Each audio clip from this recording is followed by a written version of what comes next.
It was like 2 or 3? Good, good. Eleven's Sun River though. Say that again? They're in Sun River though. Oh, they're in Sun River. Totally fine. I don't know what Sun River's code is. It's funny too because we live in a neighborhood in Bend that has an HOA, a homeowners association, and the common belief is that you're not allowed to have chickens in the neighborhood because there's a line in the code that says no poultry, livestock, or any other kind of animal shall be kept on any lot for commercial or other reasons, comma, except for a reasonable number of popular species. And I was like, well, if they had just stopped before that comma, I couldn't have chickens. But because they decided to sound like lawyers when they're writing the code and put fancy language in, except for a reasonable number of popular species, all I got to do is Google how many chickens are there in America. As it turns out, by number, they're the 4th most popular animal in America, domesticated animal in America. By number, because you think about it, you very rarely have one of them. You usually have 4 or 10 or 20. So by number, or 30. Good. And how many roosters? Well, this is a new flock. Oh, new flock. Yeah. So And I just started out, I just got 32 on Friday and one's died so far. Okay, I mean they're too small to know if they're roosters yet, because they're still peeps. Yeah. I'm curious. I'm going to predict you've got 3.2 roosters in that batch. We're going to see why momentarily. But we'll check in with you in 6 months when they start getting their comb, and we'll start see if they start getting spurs. But it's interesting how you can use statistics to win arguments. I went to a meeting and the guy was like, "You can't have chickens." I'm like, "Sure you can." It's like, "It says right here in the code." I'm like, "Read it to me where it says in the code." And he started reading it and he stopped at the comma. I'm like, "Please keep reading." He was like, "What do you mean keep reading?" I'm like, "The rest of that sentence. The part about the popular animals." And then I provided him with a sheet, the printout that shows the numbers of estimated number of chickens in America. And he just got all red-faced and stormed out. Sorry, dude. It's statistics. I mean, this is a beautiful tool that you have in front of you. A beautiful tool. Now, the tool I want to talk about today isn't pissing your neighbors off. I do that enough at my house. What I want to talk about today is if you go to buy birds, how many chickens versus roosters can you expect? Nathan, you guys got half and half, right? Yeah. You got 10, but 5 were boys. That surprises me. Somebody else, who else? I think there were 3. I had the second time I got them, I think I had 18. 18, and how many were boys? 4 or 5? So I think 4. 4, which is completely reasonable, believe it or not. Now, wait, why would 4 out of 18 be reasonable and 5 out of 10 not be reasonable?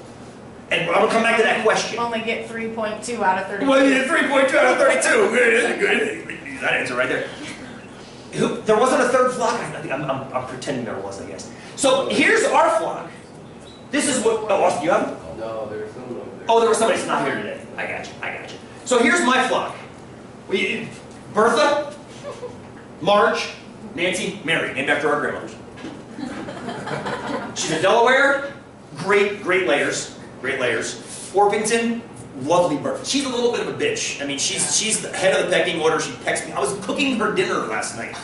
I was frying some tilapia for me and Max out on the campfire outside, and I cooked a couple extra for them. As I'm cooking it, she gets interested and comes over. And like a little velocity. You ever watch Jurassic Park? I don't look at chickens the same anymore. And I'm like, "Yeah, Mary, I'm cooking you some tilapia." She disappears behind me. And next thing I feel, bam! Hits me on the ass. Not waiting for the fish. But after Sean's took us instead. So then I punted her across the yard because I'm pissed. She goes back and does it again. Anyway, so I don't know if that's just this is the Delaware. This is the species here, it's the Delaware. I don't know if that's just my Delaware or because she's head of the pecking order, but she's a bitch. Nancy, wonderful Orpingtons, very lovely, very lovely chickens. Americana, they lay the Easter eggs, they lay green, bluish green eggs, very cute, kind of a finicky layer. Yeah, but they're skittish. Very skittish. She is the loner of the flock. These 3 will generally hang together, and she's off doing her own thing, and she's very hard to catch. She was the last one that Max could catch, and Max could catch all of them before I could. Low center of gravity. She was the hardest one to catch. And Bertha, Plymouth Barred, or Barred Rock, I don't exactly know the term. These guys all lay brown eggs. They lay the green ones. Beautiful eggs. Beautiful eggs. You analyzed their egg production on your first exam. That was a couple years ago. Now they're older now, and they're starting to slow down. We're going to have to buy some more to get some new ones in the flock. They're over 3 now, and their egg production drops exponentially as they age. Chickens, like any other female, I guess, they have a fixed number of eggs in their ovaries, and they lay. That's why we don't put a light on them in the winter, because you put a light on them in the winter, they lay all through the winter, but you also sap their production much more quickly as well. If you let them have their downtime in the winter, they'll lay for longer. But even doing that, 3 years later, these guys have dropped off to, we're getting maybe 5 eggs a week now. where we were getting sometimes 5 eggs a day. Remember that? Now I'm curious to see what happens once the days start getting longer and longer and longer. But anyway, regardless, this is the flock I want to analyze because we haven't gotten the new flock yet. Fair enough? So the question is, I just told you all their names, all of which were my grandmother's names, or my grandmother's. Where are mine? Mine's Bertha and Mary, and these are Jen's grandmothers. But the question is, are they all ladies? Let's talk about how you buy a chicken. For those of you that haven't experienced this, they look like this when you bring them home. You go to the ranch store. You go to back this up a little bit. Hang on. You go to the ranch store, and they're in these Tupperware bins. These huge Tupperware bins with like hundreds of little birds running around. The little marshmallow pieces about this big. I sent Max in. He was 3, I think, when we did this. I said, Max, go get me 4 birds, and they give him a little box, a little Happy Meal box. And he points to them, and they pick them up, and he wanted to get one of each, which I thought was adorable. There's Marge.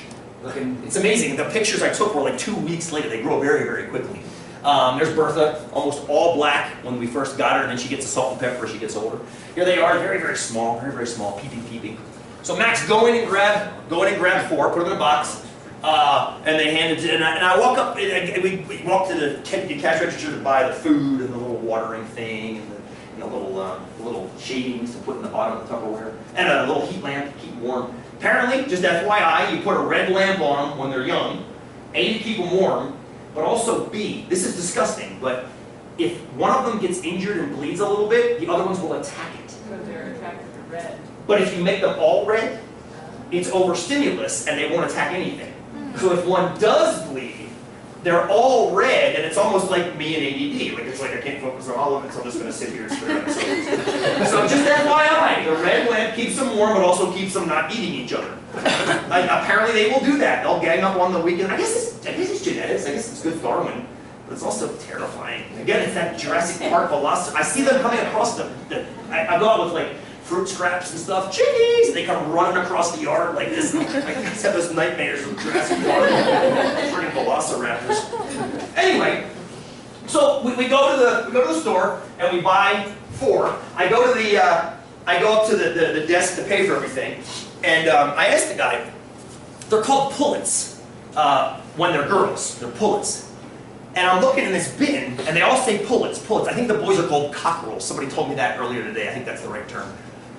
And I go, dude, how do you know this is a girl? Like, I pick up Bertha. Like, how do you know this is a girl? He's like, well, we don't know it's a girl. Like, then why are you calling her a pullet? If you don't know it's a girl. Like, my wife was like, let's just buy chickens from the school, because the school is going to raise eggs, and they're going to raise the eggs to chicks. Let's just buy from the school. I'm like, babe, no. Because that's 50-50. That's 50-50. I don't want half roosters and half girls. I want as many girls as possible because I want eggs. I don't want some boy pecking at me and hitting me with spurs and waking up my neighbors at 3 a.m. I want chickens that'll lay eggs. And also, I learned this recently, you don't need a rooster to have eggs. You just need a rooster to have more birds. So you can get eggs all you want without a rooster. So anyway, back to my question, how do you know this is a girl? And the guy's like, we don't. I'm like, well, okay, so you're calling it a pullet, why? He's like, oh, because there's a 90% chance it's a girl. Like, what do you mean there's a 90% chance? And he's like, oh, there's what do they call it? The venting sexing method. There's some kind of crazy little scientific, and it sounds amazingly intricate. And he starts telling me about this, and I'm like, I get like lift the skirt and look to see. I mean, the thing's this big. And he's like, oh, there's a process, and he starts outlining it to me. I was like, okay, so if you don't know it's a girl, what's the chance that Bertha is a girl? And this is the number he told me. 90%. There's a 90, Amaya's nodding her head, yeah, okay, I've heard that before. How many of you guys have heard this as well? 90%? Like, okay, Nathan, yeah? Danielle, no? Never heard it before? Never been quoted a number before? So, now here's the thing. You can go on data. Nathan, you guys are batting about 0.5, right? If you think about it. He said he got half roosters and half hens. Well, that's 0.5. Danielle, you had 4 and 18. That's about 0.22 roosters, which would be 0.78. I'm going by pure data, right? 4 out of 18 is 2 out of 9. That's 22% roosters, which means 78% hens. 78%, 50%, both of those are too low according to what this guy told me. Although I have seen many people nodding when I quote this number. So I use that as the number to analyze, because that's the most, I never heard 50%. It's terrible, actually. It can happen, of course, but it's also terrible if you're trying to sell them as girls when they're half boys. So the first thing I tell the guy is, so you're telling me that there's a 1 in 3 chance there's a rooster in this box? And he kind of shook his head, looked at me, he's like, how the hell do you know that? I'm like, well, I'm a geek, first of all. And I said, secondly, let me sit down and work through it with you. And I worked at it, and he's like, that is the coolest thing I've ever seen. Because if Max walks out of there with a little box with 4 chicks, each of which is 90% likely to be a girl, that means there's a 1 in 3 chance there's a rooster in the box. And how do you figure that out? How do you figure that out? What do you think? Any ideas? You have the tools. You just don't know. Your sample size is still the 500 chickens, not just the 40 picked up. Carolyn, maybe explore that real quick, if you don't mind. I have a question. I have a question I want to ask you guys. Would this be independent or dependent sampling? Think back to your last project real quickly, because I want to draw a connection here. Think back to your last project. If Max goes and grabs chickens from the store and then takes them home, is that independent or dependent sampling? With or without replacement? Just be nice and brave and say it out loud. Dependent. It's dependent because it's without replacement. He picks the bird up, puts it in the box, and we take it home. One less in that 500 or so in the store. Yes, whoever said 500, thank you, Carolyn, yes. So it's dependent sampling, which means if I want to calculate the probability of a girl in that store, in that bin full of birds, I have to know how many there are exactly. Now I don't. I said there's about 500. Let's just use that. That's a pretty good estimation for how many birds are in there, right? So what's the probability of a girl out of the 500? Well, Max goes in and grabs one, yeah? What's the chance it's a girl? Well, 90%. But write that as a fraction out of 500. 450. 450 out of 500, yeah? So he has a 450 out of 500 chance of grabbing a girl on the first pull. That's assuming, number one, there are exactly 500 birds in the store, and that's assuming, number two, that there are exactly 90% girls. Neither of which is believable, but they're probably close enough to be arguable, if that's fair. Is that fair enough? Now, what's the probability that he gets the second one to be a girl, assuming that the first one was already a girl? So this one was a girl, right? What's the chance this one's going to be a girl, assuming that one's now out of the mix? 49. 449 out of 499. Remember, that bird's gone. You're having a nightmare about your second project, aren't you? It's okay. It's all right. So it's 449 out of 499, right? Good. So now, this is all probability. I don't know what he's got. All I know is every bird he picks up is roughly 90% female and 10% male.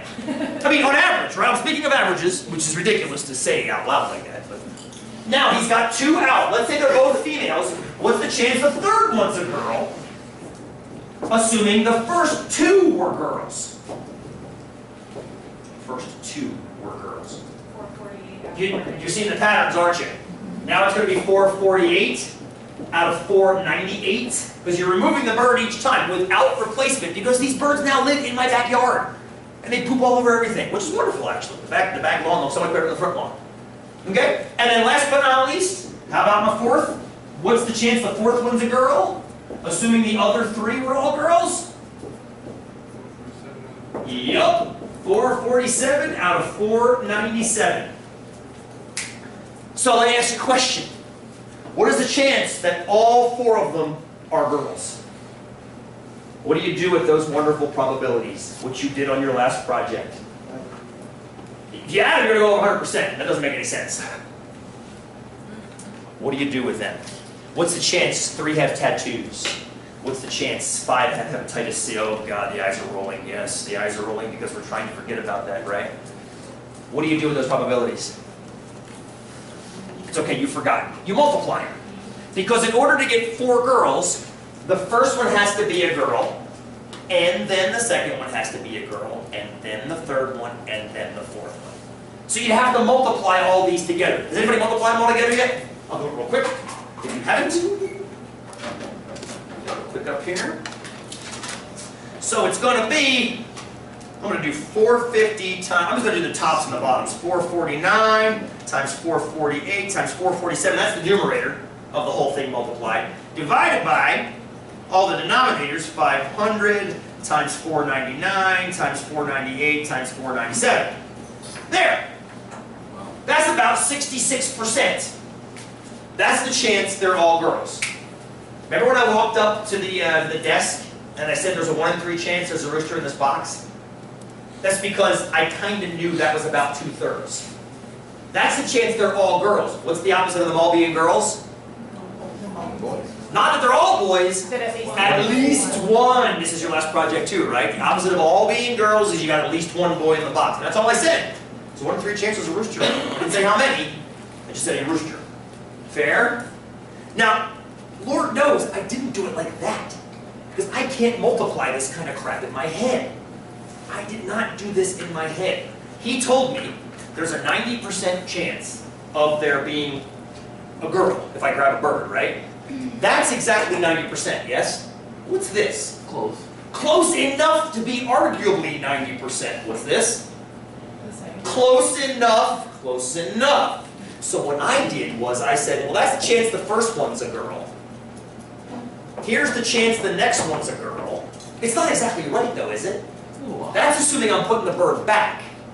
But watch. This is the chance the next one, and that's the chance the next one. And I can't even do that in my head. But here's what it is mathematically. 0.9 to the 4th power. Now look how close that is. It's only different by the 10th place, by 1/10 of 1%. Which one was easier to do? Oh, sweet Jesus. That, yes? This is more correct. But this is correct enough to get the argument done. And I didn't even use that correctly. I went 0.9 times 0.9 in my head is 0.81. Throw the 1 away, call it 0.8. Times 0.8 is 0.64. That's like 2/3. I mean, it's not. 2/3 is 67%, but it's close enough. Approximation. The quick and easy thing is, though, it's about 1 in 3. So do you guys agree? The math was a hell of a lot easier to do in that top right corner, yes? A little less correct, but arguably correct enough to get the point across, yes? That's what we're going to do, and that's what Gallup does, and that's any time you see any kind of a survey done on CNN or Time or Newsweek or Rasmussen or Quinnipiac, whenever they say we randomly surveyed 1,200 Americans and asked them their opinion, the mathematics they're doing is independent with replacement, just like we did over there on the right. But the assumption is that once a person has been surveyed, they will not be surveyed again. Which means in theory, it's without replacement, if that makes sense. But in practice, it's with replacement. And the reason is simple. The mathematics is way easier. Number one, and number two, the offness is negligible. A great question popped up in the last class as to when does it become not negligible anymore? Can we come back to that question if it's okay? It was asked very early on in the class. So in other words, how many would you have to be able to draw from in order to that not to be close anymore? Let's come back to that question if that's okay. Just realize Max only took 4 chicks from hundreds of them. 4 chicks from hundreds of them, which means he's not barely putting a dent in the overall proportion of 90% females. Even if he drew all females or all males, he's not changing the overall percentages all that much. The question is, when do these start getting measurably far away from these? And let's deal with that question momentarily, if it's okay with you guys. Let's not do it right now. I'd rather just assume, for now, that the situation we just had here is legit, and it will stand the test of the argument of this distribution we're about to learn about. Fair enough? Questions right now for me, please. How come you chose 1 in 3 when you had 4 chickens? Well, because this is a roughly 2 in 3 chance. Oh. That's roughly 2. That's the chance of all girls. Okay. Roughly 2/3. 2/3 is 67%. It's close enough to 65% or 66%. So it's about 2/3. That means the other 1/3 has to be at least one rooster somewhere in the mix. Okay. I see what you're saying. Yeah. I see what you're saying. You're like, you have 4 birds. Right. But the overriding probability of getting all girls is just about 2/3. Okay. Which means the other 1/3 has to have a boy mixed in somewhere. Is that fair? Yeah, where the chickens? You know? Like, Oh, they're all girls. oh, they are? They are. We fell into this. That's why we're getting eggs from all of them. That's why you guys analyze their egg production. And sometimes you had 5 eggs a day because they're all laying. But the thing is, what this tells me is, if I send Max in again to buy 4 more birds, that's still out there, isn't it? Which means it's once again I roll the dice to find out what I get. And then 3 years from now, we send him in again to get 3 more birds once again. And eventually my luck's going to run out. I'm going to get a rooster. According to this, I should only get girls 2 out of 3 times I buy 4 birds. Which means on average, the 3rd time I buy 4 birds, on average, I'm going to get at least 1 boy mixed in there. That doesn't mean it's going to go, no boys, boy, no boys, boy. That would be predictable, and then I'd start wondering if somebody's going to mess with me. But on average, I can't avoid girls forever. You can't avoid girls forever because it just gets too hard to avoid the girls forever. As is evidenced by the larger flocks. You get 18, watch this, 18 birds, right? That was your first flock, you said, Danielle? Assuming a 90% chance on each of those birds, this is the chance that all 18 are female. 15%. That's almost no chance. Which means there's an 85% chance of what? Getting at least one. Some boys somewhere in your flock. The probability is better. Nathan, he had 50-50, right? I want to analyze that in context later if you don't mind. But the chance of him getting all females, 0.9 to the 10th power, 34%, 35%. Still, it's more likely you get at least 1. You got too many. At least 1 is not the same as half. You got too many, you got an outlier result. But outliers happen. That's the point of outliers. They do happen. They just don't happen very often. What I want to start talking about today is how to measure this likelihood or lack of likelihood. Does that make sense? Good. I love this though. These are very telling. Very, very telling. A buddy of mine, Mike Smith, had 7 birds, and he was pissed because he got a rooster. I'm like, dude, I'd be surprised if you didn't get a rooster. I'm like, what do you mean? I said, well, let's go 0.9 to the 7th power. There. It's almost a coin flip, but the odds are a little bit against you that you're going to have all girls. There's roughly a 52% chance you're going to have at least 1 boy mixed in there somewhere. He's like, that's crap! I'm like, no, that's math. It's not crap, it is what it is. Assume. Now, all of this assumes the 90% is correct. Please realize that. All of this assumes the 90% is correct, yeah? We're operating on that assumption. So, let's operate. Now, what I've noticed is this is easier to do if we don't jump right to my flock of 4, but if we start, oops, you can't really see her. If we start by forming a flock of 1, and then build it up from 1. So I want to build, if you will, 4 chicken flocks. We're going to start with 1. We'll do 1. This one will take us a very, very short period of time before break. So we're going to start by, I send Max into the store. I go, Max, pick up a chicken, anyone you want.